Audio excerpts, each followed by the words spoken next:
Student, कैसे हो? आइए, आपका स्वागत है मेरी क्लास में। आज हम पढ़ेंगे चैप्टर नंबर 2 का लास्ट टॉपिक है हमारा लवण परिवार। लवण परिवार आप पढ़ चुके हो कि अम्ल एवं क्षार की आपस में अभिक्रिया कराते हैं तो लवण बनते हैं और क्रिया होती है हमारी उदासीनीकरण। अब जो लवण परिवार है इसका पीएच के साथ क्या संबंध है इसके बारे में बताते हैं। जब अम्ल एवं क्षार आपस में अभिक्रिया करते हैं तो लवण बनते हैं, यानी कि प्रबल अम्ल और प्रबल क्षार की यदि आपस में अभिक्रिया कराई जाए, जो लवण बना उसकी पीएच 7 के बराबर होती है। क्यों? क्योंकि प्रबल अम्ल और प्रबल क्षार जब अभिक्रिया करते हैं तो वो पूर्णतः उदासीनीकरण अभिक्रिया हो जाती है और उसका जो पीएच है वो 7 के बराबर होता है। जो पदार्थ बना, यौगिक बना या विलयन बना, उस कैसा होगा? उदासीन। यदि अम्ल हमारा प्रबल है और क्षार हमारा दुर्बल है तो उसमें कुछ मात्रा में H+ आयन विलयन में रह जाते हैं और उसकी पीएच का मान 7 से कम हो जाता है। विलयन हमारा कैसा होगा? अम्लीय। इसके अलावा यदि हमारा क्षार प्रबल है और अम्ल कैसा है बच्चों? दुर्बल, तो रिएक्शन कराई तो हमारा यहाँ क्षार प्रबल है तो विलयन में हमारे OH मात्रा, OH हाइड्रोक्साइड आयन है वो रह जाते हैं, यानी कि पूर्णतया हमारी उदासीनीकरण अभिक्रिया नहीं होती है। उसका पीएच का मान 7 से अधिक रहता है और हमारा जो विलयन है वो कैसा होगा? क्षारीय। अब लवण परिवार का एक सदस्य है हमारा साधारण नमक। सोडियम हाइड्रोक्साइड की रिएक्शन यदि हाइड्रोक्लोरिक अम्ल के साथ कराने पर जो लवण प्राप्त हुआ वो सोडियम क्लोराइड है, जिसे साधारण भाषा में नमक कहा जाता है। NaOH प्लस HCl बड़ा NaCl प्लस जल। साधारण नमक है जो विश्व के कई क्षेत्रों में निक्षेप के रूप में जमा है और इसके जो क्रिस्टल है अपद्रव्य के कारण भूरे रंग के होते हैं। ये खनिज नमक कहलाता है। कई बार कोई समुद्र है उसका कोई हिस्सा सूख जाता है, उसका खनन करके भी हम नमक प्राप्त करते हैं, जिन्हें इसका जो खनिज है नमक है इसका खनन भी कोयले की तरह किया जाता है। नमक का उपयोग सब जानते हैं, खाने के रूप में किया जाता है। बहुत सारी सामग्रियां हैं, अचार वगैरह है, खाने का जो भी सामान है उसमें नमक का उपयोग किया जाता है। इसका यूज सोडियम हाइड्रोक्साइड बनाने में, बेकिंग सोडा, वॉशिंग सोडा, विरंजक चूर्ण आदि में किया जाता है। अब हमारा आता है सोडियम हाइड्रोक्साइड। क्या आता है बच्चों? Sodium hydroxide. NaCl के विलयन में विद्युत धारा प्रवाहित करने पर वियोजित होकर NaOH सोडियम हाइड्रोक्साइड उत्पन्न होता है। इस अभिक्रिया को क्लोर क्षार अभिक्रिया कहते हैं। क्या कहते हैं? क्लोर क्षार अभिक्रिया। रिएक्शन के रूप में लिखेंगे बच्चों NaCl aqueous plus 2H2O liquid बना है हमारा NaOH सोडियम हाइड्रोक्साइड और Cl प्लस H2। इस अभिक्रिया में जो क्लोरीन बनी हमारी वो तो प्राप्त होती है एनोड पर, हाइड्रोजन होती है कैथोड पर, तथा हमारा जो बना सोडियम हाइड्रोक्साइड है वो भी कैथोड पर प्राप्त होता है। अब आता है हमारा विरंजक चूर्ण।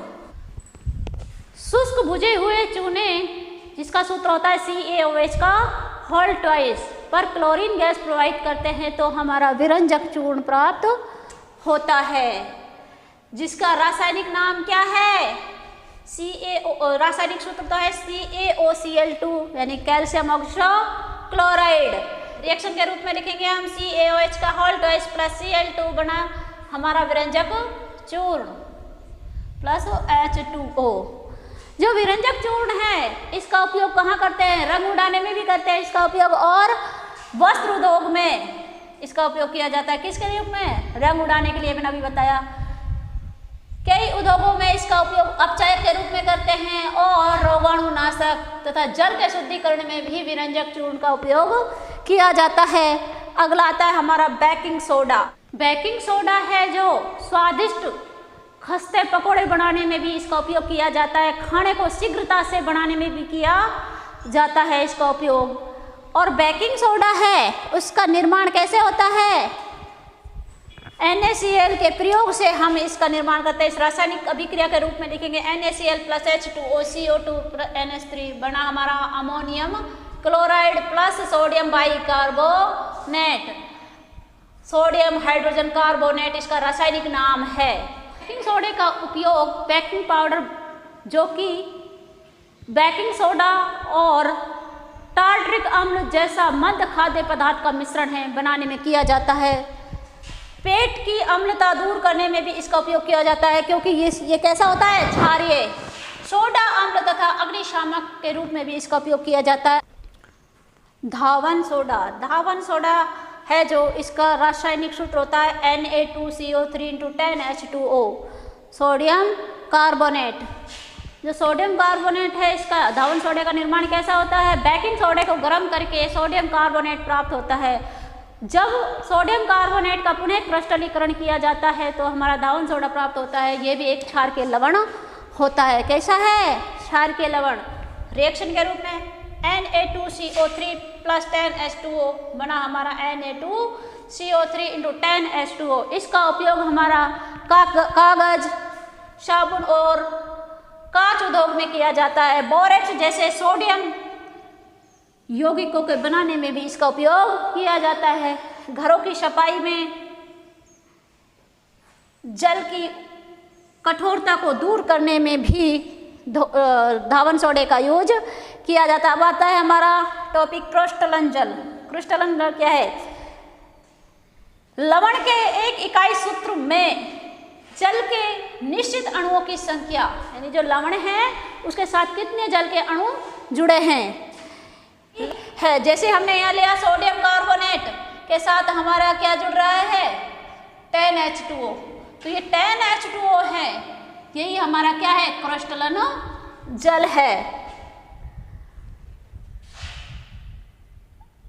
CuSO4 कॉपर सल्फेट, इस कॉपर सल्फेट का हमने यहाँ सूत्र दिया CuSO4 × 5H2O। यहाँ पर जो 5H2O है ये क्या है? क्रिस्टलन जल। कितने अणु है क्रिस्टलन जल के? 5 अणु।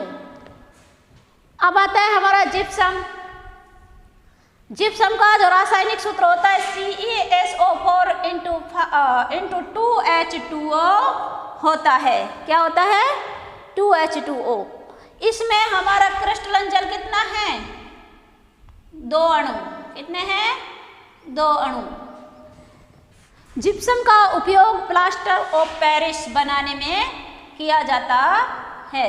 यानी कि हमारा जो ये है CaSO4 जल के अणु त्याग देता है और प्लास्टर ऑफ पेरिस बनता है। अगला आया हमारा प्लास्टर ऑफ पेरिस, जिसको पॉप भी कहा जाता है। क्या? Pop, POP, pop. इसका रासायनिक सूत्र होता है CaSO4 × 12H2O। जिप्सम को 373 केल्विन ताप पर हम गर्म करते हैं तो हमें प्लास्टर ऑफ पेरिस मिलता है। जैसे ही हमने 373 केल्विन ताप पर जिप्सम को गर्म किया तो इसने जल के अणु को त्याग दिया और त्याग कर क्या बनाया? Plaster of Paris. अब प्लास्टर ऑफ पेरिस का उपयोग कहाँ होता है? इस प्लास्टर ऑफ पेरिस की हम जल के साथ रिएक्शन कराते हैं तो हमारा वापिस से जिप्सम बनता है। क्या बनता है? जिप्सम। प्लास्टर ऑफ पेरिस का रासायनिक नाम क्या है? कैल्शियम अर्ध हाइड्रेट या हेमीहाइड्रेट कहलाता है। इसका यूज खिलौना बनाने में, सजावटी सामान बनाने में, सतह को चिकना बनाने में और डॉक्टर टूटी हुई हड्डियों को स्थायी बनाने के लिए भी इसका उपयोग करते हैं। हॉस्पिटलों में प्लास्टर किया जाता है, हड्डियाँ टूट जाती है तो वहाँ पे भी किसका उपयोग किया जाता है? प्लास्टर ऑफ पेरिस का। तो बच्चों हमारा अध्याय नंबर 2 अम्ल, क्षार एवं लवण आज खत्म होता है। इससे आगे मैं इसके जो अभ्यास प्रश्न हैं उसका एक वीडियो बना के आपको भेजूंगी। इसके बाद हम शुरू करेंगे तीसरा चैप्टर। तो बच्चों बने रहिए मेरे साथ इसी तरह से और ऑनलाइन क्लास लेते रहिए।